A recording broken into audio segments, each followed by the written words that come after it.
Bom dia! No vídeo de hoje eu vou mostrar para vocês como é que a gente marca o ponto na curva de crescimento da criança e a gente vai também entender como é que essa curva funciona, tá bom? Vamos desmistificar aí a curva de crescimento, tá certo? Ok, gente. Aqui na caderneta de saúde, essa aqui é a caderneta de saúde, tá? Eu mandei imprimir, botei uma capinha bonitinha para o Joaquim, porque o Ministério da Saúde, na época que ele nasceu, não estava mais distribuindo a caderneta de saúde. Então, eu tive que imprimir, ela está disposta na internet, o PDF e tudo mais, tá bom? E tem gente que vende esses personalizados simples. E ela tem essa folha de registro de medidas antropométricas. Aí você tem uma data, a idade, deveria ter uma coluna para a idade corrigida, no caso dos prematuros não tem, tá? Peso, estatura em centímetros, perímetro cefálico, né, que é a circunferênciazinha da cabeça, e o índice de massa corporal. Esse índice de massa corporal a gente calcula pegando o peso e dividindo pela estatura duas vezes, né? Ou seja, o peso dividido pela estatura ao quadrado. E aqui a gente tem as curvas, tá? Essa curva eu mandei adicionar, porque eu já sabia que ele era prematuro, e pedi para adicionar essa curva que é das crianças pré-termo, tá bom? Aqui também, outra curva de crianças pré-termo. E aqui é as curvas do próprio Ministério da Saúde para crianças típicas, né, e nascidas a termo. Aqui a gente tem do perímetro cefálico, centímetros por idade. Essa é bem fácil, do tipo, se ele estava com 47 centímetros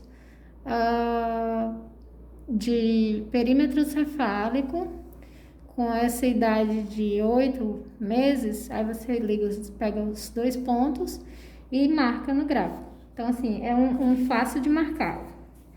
Com 8 meses, ele estava com 46,5, na verdade, de perímetro cefálico, tá bom? Nós temos o peso para a idade, de 0 a 2 anos. Vocês podem ver aqui que a curva do Joaquim é toda abaixo, ó. E temos a estatura para a idade também, comprimento para a idade, 0 a 2 anos, e também tem o IMC para a idade, tá? Mais para frente. Índice de massa corporal para a idade, ou seja, o IMC para a idade, tá bom? Aí aqui, vamos entender como que funciona essa curva, tá bom? Porque muita mãe se desespera muito com a curva de crescimento da criança. Vamos usar aqui a do Joaquim como exemplo, tá? Essa aqui é a curva do Joaquim. Eu sei que tá meio de lápis, não dá muito pra ver.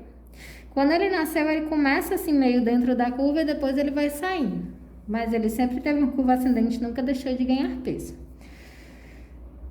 Quando a gente pega a população inteira, a gente faz uma média, a média é essa linhazinha verde aqui, tá? Então, aqui tem o peso médio para essas idades e aí foi feito esse gráfico. Sendo que nem todo mundo está dentro da média, né? Tem pessoas a mais e pessoas a dentro. Então, assim, ainda é considerado normal, e aqui vem uma aspas, entre essas duas linhas pretas, tá vendo? Acima dessa linha, entre essas duas linhas pretas está 99% da população, 99,9% da população está aqui dentro. Significa que todo mundo está aqui dentro? Não, o Joaquim está aqui fora, certo?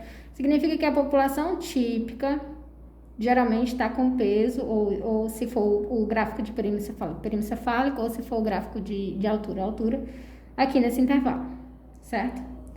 Então, se a curva do seu filho, vamos imaginar, se a curva do Joaquim viesse sempre aqui, pertinho dessa linha preta, mas sempre aqui, tava normal? Tava. Ai, mas não tá em cima da linha verde, não tem problema, nem todo mundo precisa ser igual, nem todo mundo precisa estar no peso médio. Tem crianças que são mais magras, tem crianças que são mais gordinhas, tem crianças que são mais altas, tem crianças que são mais baixas, existe uma coisa chamada genética, e nós não somos todos iguais, então isso aqui é uma margem. Dentro dessa margem é considerado normal, tá? Então, nessa linha aqui é a média, aqui é os scores 2 e 3, tá? O Joaquim, ele tá 6 desvios padrão abaixo da média, né? Abaixo do ideal. Então, ele tem uma perda bem significativa de peso e estatura. A estatura é mais visível ainda. Aí, enfim, o que significa isso? A gente tem score menos 2, menos 3. Abaixo dessa linha preta, você se preocupa. Acima dessa linha preta, você se preocupa, certo? Ah, mas se a curva do meu filho for mais ascendente do que essas outras curvas, isso é melhor? Não necessariamente. Pode ser que ele tenha uma tendência para obesidade, mas lá na frente ele possa sair. Ou pode ser que não. Pode ser que ele ganhe muito peso no início e depois ele estabilize. É só assim, vamos observar, certo? Sem surto, sem etc. Ah, a linha do meu filho começou na verde, depois ele foi descendo, mas ele nunca parou de ganhar peso. Isso é preocupante? Não, segue observando. Pode ser que seja a curva de peso dele, entendeu? A gente tem que seguir observando. Quando você precisa se preocupar? Quando ficar abaixo da linha preta, ou quando ficar acima dessa outra linha preta aqui, tipo um ponto bem aqui, um ponto bem aqui, você se preocupa, tá? Se preocupar significa que, meu filho não é normal, meu filho vai morrer, meu filho não tá... Não, só significa, vamos tentar descobrir por que ele não está dentro dessa margem aqui. O que está causando isso? É um freio oral que está atrapalhando ele de mamar? É um APLV que está atrapalhando ele de ganhar peso? É uma síndrome genética, como é o caso do Joaquim, certo? Aqui é a curva do Joaquim. E é a curva que ele cresceu dentro do esperado para ele. Tá bom? E aí, eu venho aqui trazer outras curvas. Essa aqui de prematuro, tá? E essas duas aqui são de Noonan. Essa aqui é uma curva americana para a síndrome de Noonan. E essa aqui é a curva brasileira da síndrome de Noonan. Na curva brasileira da síndrome de Noonan, o Joaquim ainda está abaixo da estatura. Tá vendo? Ó, ele começou até dentro, mas eventualmente ele saiu da curva. Ou seja, até para Noonan ele é pequeno. E aí a gente entrou com a intervenção de hormônio do crescimento, porque o crescimento dele está abaixo do esperado até para a síndrome de Noonan. Mas ele tem o gene RAF1. E o gene RAF1 é o gene que mais compromete peso e altura. E aí, o que isso significa, né? Curva do Joaquim está abaixo. Ele é do gene RAF1. E o gene RAF1 nas pesquisas, eles demonstraram que existem 2 genes, ou eram 3, da síndrome de Noonan, que tinham mais acometimento de estatura. Ou seja, tinham mais dificuldade de crescer.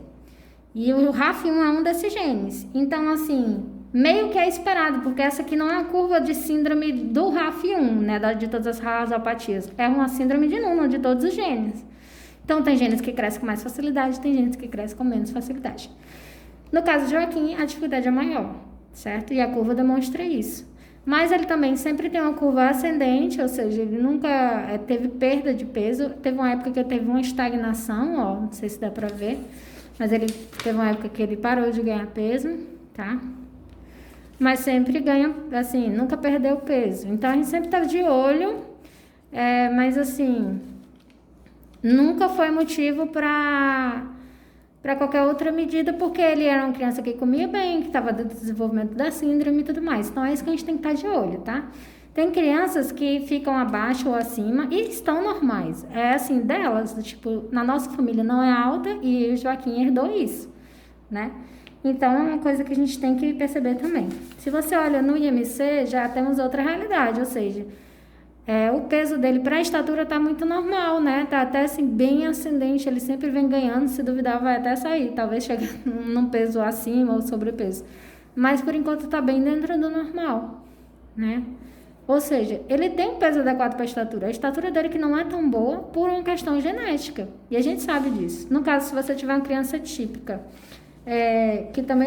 que não está dentro da curva, você tem que investigar se nos exames de sangue está tudo normal, se não é criança que está com nenhuma desnutrição, anemia, etc. E investigar, né? O pediatra serve para investigar. O pediatra não deveria servir para ficar botando medos infundados na pessoa. Então, você tem que ver isso aí, tá bom? Depois eu vou fazer um vídeo separado ensinando como marcar o ponto na curva da síndrome de Noonan para mães que tem essa dificuldade, tá bom? Não vou me estender muito nisso por questões de tempo. É isso aí, gente. Espero que vocês tenham gostado. Qualquer dúvida, vocês falam pra mim lá no inbox. Beijo.